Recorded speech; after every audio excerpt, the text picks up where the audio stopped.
On a stormy Valentine's Day morning in 2000, a father went to wake his 9-year-old daughter for school.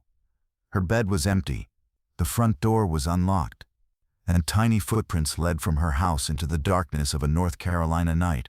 For 25 years, investigators wondered what could drive a shy little girl to leave her warm bed and walk into a storm. The answer would finally come in 2024, buried in FBI search warrants that revealed a truth more disturbing than anyone had imagined. Asha's degree had not left home alone that night. February 14, 2000, Shelby, North Carolina, population 19,000.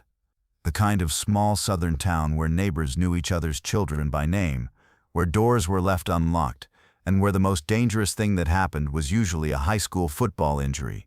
But on this Valentine's Day, a winter storm was battering Cleveland County. Rain fell in sheets, driven sideways by winds that bent the pine trees nearly to breaking. The temperature hovered just above freezing, turning the rain to sleet that clicked against windows like skeletal fingers. At 1 a.m., the National Weather Service issued a severe weather warning. Visibility was near zero. Roads were flooding. It was the kind of night when even adults stayed inside, when sensible people double-checked their locks and waited for morning. On Falston Road, in a modest white house with a covered porch, the Degree family was fast asleep. Harold and Aquila Degree, hard-working parents who had never missed a day of work. Their son O'Brien, aged 10, and their youngest Asha, a 9-year-old girl who was afraid of the dark and had never spent a night away from home. In 6 hours, one of them would be gone forever. Asha Jaquilla Degree was the kind of child who colored inside the lines and always did her homework. At 9 years old, she stood barely 4 feet tall, with cornrow braids and a smile that could light up a room.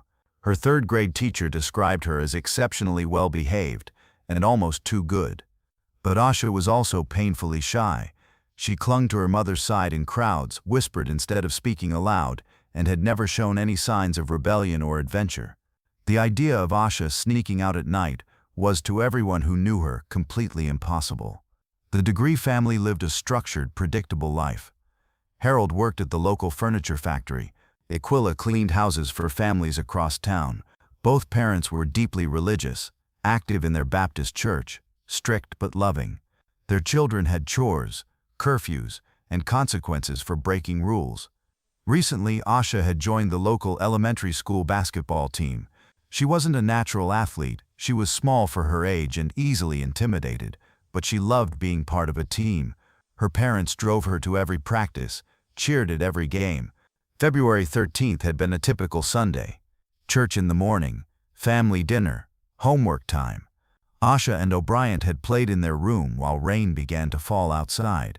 At 9 p.m. sharp, bedtime in the Degree household, both children brushed their teeth and said their prayers.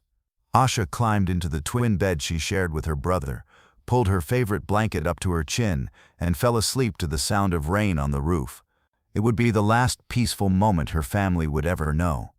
At 2:30 a.m. on February 14th, Harold Degree woke to check on his children, a nightly ritual in the Degree household. Both kids were fast asleep. Asha was curled up in her usual spot, breathing softly. Everything was exactly as it should be. But sometime between 2:30 and 6:30 a.m., while the storm raged outside and her family slept, 9-year-old Asha Degree did something that defied everything anyone knew about her character. She climbed out of bed without waking her brother. She dressed herself in jeans and a white long-sleeved shirt. She grabbed her backpack and packed it with clothes, family photos, and a few personal items. Then she unlocked the front door and walked out into the worst storm Cleveland County had seen in years. At 6:30 a.m., Harold Degree went to wake his children for school. O'Brien was there, rubbing his eyes and complaining about the rain. But Asha's side of the bed was empty, her covers thrown back. At first, Harold assumed she had gotten up early, maybe gone to the bathroom or kitchen. But Asha wasn't in the bathroom. She wasn't in the kitchen. She wasn't anywhere in the house. The front door, which the Degrees always kept locked, was standing slightly open. Rain was blowing across the threshold, soaking the welcome mat Aquila had placed there just days before. And there, Barely visible in the muddy ground beside the front steps were the faint impressions of small sneakers leading away from the house and disappearing into the storm. Asha Degree had vanished into the night. By 7 a.m., every law enforcement officer in Cleveland County was searching for Asha Degree. The FBI arrived by noon. Search and rescue teams with bloodhounds deployed across a 20-mile radius. The conditions were brutal. The storm had left roads flooded and impassable. Visibility was still near zero. If a 9-year-old girl was out there somewhere, she had been exposed to near-freezing rain and wind for hours. The bloodhounds picked up Asha's scent immediately. It led from her front door, down Falston Road, toward Highway 18, a busy trucking route that connected Shelby to the interstate. But at the highway, something strange happened. The scent trail went cold.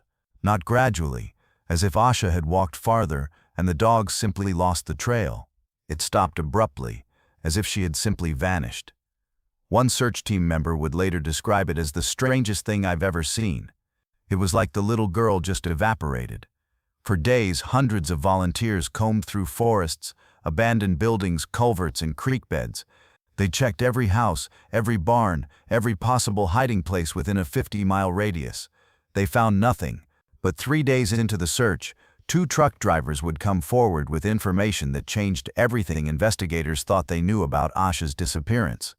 18 months after Asha vanished, a construction crew working along Highway 18 made a discovery that would haunt investigators for decades.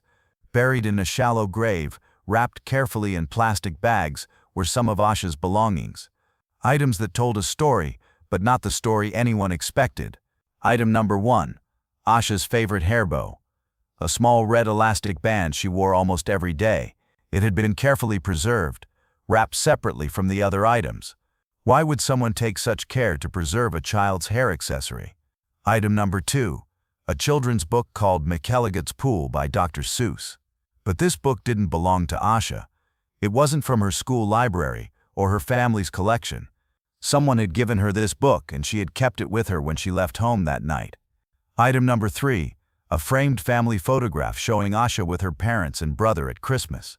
The frame was cracked, as if it had been dropped, but the photo itself was pristine. She had taken this picture with her, a 9-year-old girl carrying a piece of home into the darkness. But here's what investigators found most disturbing. These items weren't buried randomly. They were wrapped with the precision of someone who planned to return for them, someone who understood evidence, who knew how to preserve items for a long time. The plastic bags were the kind used by law enforcement, professional grade, airtight, designed to preserve evidence indefinitely. Whoever buried Asha's belongings knew exactly what they were doing. For 24 years, the Asha Degree case went cold. Leads dried up, witnesses moved away. The FBI file grew thicker with dead ends and false hopes. Harold and Aquila Degree never stopped believing their daughter was alive somewhere. They kept her room exactly as she left it. They celebrated every birthday, hoping it would be the year she came home. Then, in August 2024, everything changed. Acting on a tip from a confidential informant, FBI agents executed search warrants at a property in Cleveland County, the same county where Asha had vanished 24 years earlier. What they found inside those search warrants would finally answer the question that had haunted investigators for more than 2 decades. What happened to Asha Degree? According to newly unsealed court documents, investigators now believe Asha Degree was the victim of a homicide and that her body was concealed by her killer. But the most shocking revelation was still to come. The search warrants identified a suspect, someone who had been in plain sight for 24 years. Someone who had participated in the search for Asha, someone who had comforted her family and offered help in finding their missing daughter. The FBI's investigation revealed that Asha hadn't left home alone that stormy night. She had been lured out by someone she trusted, someone who knew her schedule, her family's routines, her fears and vulnerabilities. The suspect had kept trophies from the crime, items belonging to Asha that were found during the search. Items that had never been reported missing because no one knew she had taken them with her that night. On September 5, 2024, 24 years and 7 months after Asha Degree vanished, FBI agents made an arrest. The truth about what happened that Valentine's Day morning was finally emerging from the darkness. Based on the FBI's investigation and the newly revealed evidence, investigators now believe they understand what happened to Asha Degree on the night of February 14, 2000. Asha didn't leave home impulsively. She left because someone had convinced her to. Someone who had been grooming her, gaining her trust over weeks or months.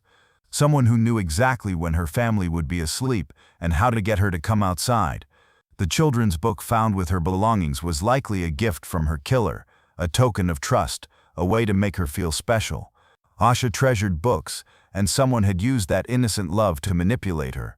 The truck drivers who reported seeing a small figure walking along Highway 18 that night weren't seeing Asha walking alone.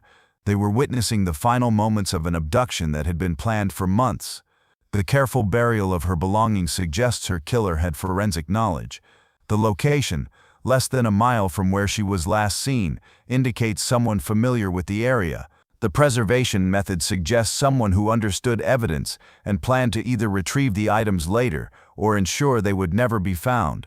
The FBI's Behavioral Analysis Unit believes Asha's killer was someone in her orbit, a family friend, a community member, possibly someone connected to her school or church, someone who had legitimate reasons to interact with her and her family. A trusted member of the community who had hidden in plain sight for 24 years, offering comfort to Asha's family while knowing exactly what had happened to their daughter. But investigators believe there may be more victims. The level of planning, the forensic sophistication, the psychological manipulation, these suggest someone with experience. Today, 25 years after she vanished, Asha Degree's bedroom still sits empty in the house on Falston Road. Her parents, now in their 60s, finally have some answers. They know their daughter didn't run away. They know she was taken by someone who exploited her trust and innocence, but they still don't know where she is. Despite the arrest, despite the evidence, despite the confession that investigators hope will come, Asha Degree's body has never been found. The FBI continues to search for her remains. They believe the suspect will eventually reveal her location. They believe justice will finally come for a 9-year-old girl who deserved to grow up, to graduate from high school, to have children of her own. The case of Asha Degree reminds us that evil often wears a familiar face, that predators don't lurk in shadows. They live among us, earn our trust, and wait for the perfect moment to strike. And it reminds us that some families never stop hoping, never stop searching, never stop believing that one day their questions will finally be answered. Somewhere in Cleveland County, North Carolina, a little girl is still waiting to come home. The question is no longer who took her, but where she rests, and whether her family will finally be able to say goodbye.